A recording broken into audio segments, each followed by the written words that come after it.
अंग्रेजों से जो डट के लड़ा वो सुल्तान है टीपू। हिंदू और मुस्लिम भाईचारे की पहचान है टीपू। आए दुश्मन जितना जहर उगलना है उगले, आए दुश्मन जितना जहर उगलना है उगले, हिंदुस्तान की शान और हमारे दिलों की जान है टीपू।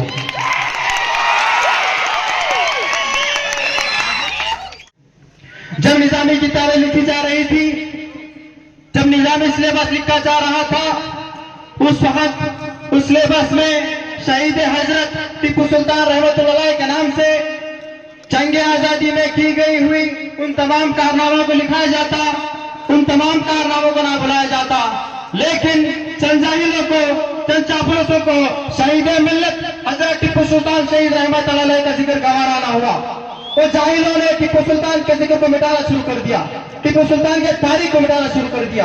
और बात देता हूँ बचपन बोली के नौजवानों को, टीपू सुल्तान के नौजवानों को कि दुश्मन शहीद मिल्लत के जिक्र को मिटाना चाहता है, कि दुश्मन टीपू सुल्तान के जिक्र को मिटाना चाहता है। अल्हम्दुलिल्लाह अल्हम्दुलिल्लाह इस जलसे को पूरा कर दुश्मन के चेहरे पर तमाचा मारा गया कि दुश्मन तुम चाहे जितने मिटाने की कोशिश कर लो, जब तक फौजाने टीपू जिंदा है क़यामत तक उसको मिटाएंगे।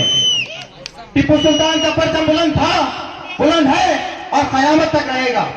इतिहास उठाकर देख लो मेरे भाई, 16 साल की उम्र में शेर से लड़ने वाले अगर कोई शख्स थे तो वो थे टीपू सुल्तान। आज ये कहा जाता है कि टीपू सुल्तान के तारीख को मिटा देंगे, टीपू सुल्तान के हिस्ट्री को मिटा देंगे। अरे बाबा, तुम्हारे बाप के पास अगर दम है तो हिंदुस्तान में जो इंडिया गेट है, हिंदुस्तान में जो इंडिया गेट है, इंडिया गेट पे जितने लोग जंगे आजादी में लड़े उन तमाम फ्रीडम फाइटर्स का नाम लिखा गया है, जिसमें से पूरा नाम है 95,300 नाम लिखे गए हैं। उसमें से 61,395 मुसलमानों के हैं। उसके अंदर पहला नाम अगर है तो टीपू सुल्तान का है। तो उसको तुम टीपू सुल्तान के तारीख को मिटाने की बात करते हो, तो अंग्रेज की पैंट गिरी होती थी तुम उसके तारीख को मिटाने की बात करते हो।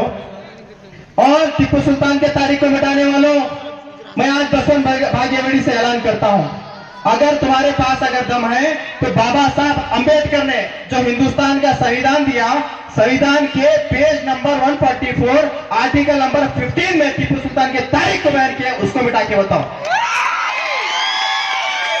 दुनिया को गलत राह दिखाना नहीं आता, नफरत की आग हमें लगाना नहीं आता। दुनिया को गलत राह दिखाना नहीं आता, नफरत की आग हमें लगाना नहीं आता। अरे हम तो टीपू के चाहने वाले हैं इसलिए तो, अरे हम तो टीपू के चाहने वाले हैं इसलिए तो दुश्मन के आगे सर को झुकाना नहीं आता। टीपू सुल्तान को हिंदू विरोधी कहने वालों, टीपू सुल्तान को देश का गद्दार कहने वालों, कान खोलकर सुन लो। टीपू सुल्तान अगर हिंदू विरोधी थे, टीपू सुल्तान अगर देश के गद्दार थे, 153 मंदिर जैसे बनाए वो टीपू सुल्तान है। 153 मंदिर ही नहीं बल्कि 153 मंदिर के जो पंडित रहते उनका घर का खर्चा देखने वाले भी हजरत टीपू सुल्तान शहीद रहमतुल्लाह थे।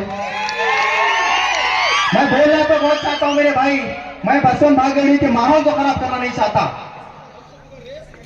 कुछ दिन पहले कोई एक जाहिल कहता है कि टीपू सुल्तान की स्टैचू अगर बने तो उसको तोड़ते। अरे बाबा, टीपू सुल्तान के स्टैचू तोड़ने वाले 1779 में हजरत शहीद टीपू सुल्तान रहमतुल्लाह अलैह दलितों को 14,000 एकड़ जमीन में दान में दे दिए। उसको नीरावरी करने के वास्ते 300 से ज्यादा तालाब बनाए गए।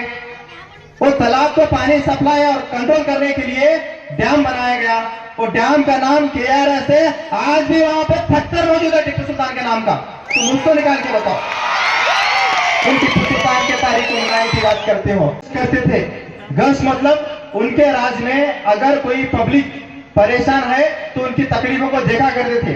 तो उस वक्त उनका जो लिबास था, लिबास पहना नहीं करते थे। तो ऐसे ही एक सिपाही के साथ रात में कॉमन एक आदमी बन के एरिया में चले गए, एक महल्ले में चले गए। वहां पे एक औरत अपने आदमी को मार रही थी। टीपू सुल्तान शहीद रहमतुल्लाह अलैह देखे और पूछे उस औरत से कि ये औरत तो क्यों अपने आदमी को मार रही है। तो औरत फरमाती है, ये यहाँ का राजा जिसका नाम टीपू है, उसके पास ये सिपाही का काम करता, जो भी पगार आती ये रात में पीता सोता। तो टीपू सुल्तान को मालूम ही बात। दूसरे दिन अपने कैबिनेट में ये फैसला लिया, मद्यपान निषेध, अल्कोहल को बंद कर दिए। वो है टीपू सुल्तान। और टीपू सुल्तान को तुम देशविरोधी बोलने वाले, अगर टीपू सुल्तान हिंदुस्तान में ना होते, अगर टीपू सुल्तान ने अंग्रेजों के खिलाफ पहली जंग ना लड़ी होती, अगर टीपू सुल्तान ने हिंदुस्तान के खातिर अपने बच्चों को जीने ना रखा होता, आज तक तुम अंग्रेजों की गुलामी कर रहे होते। उसको तुम देश का गद्दार कहते हो।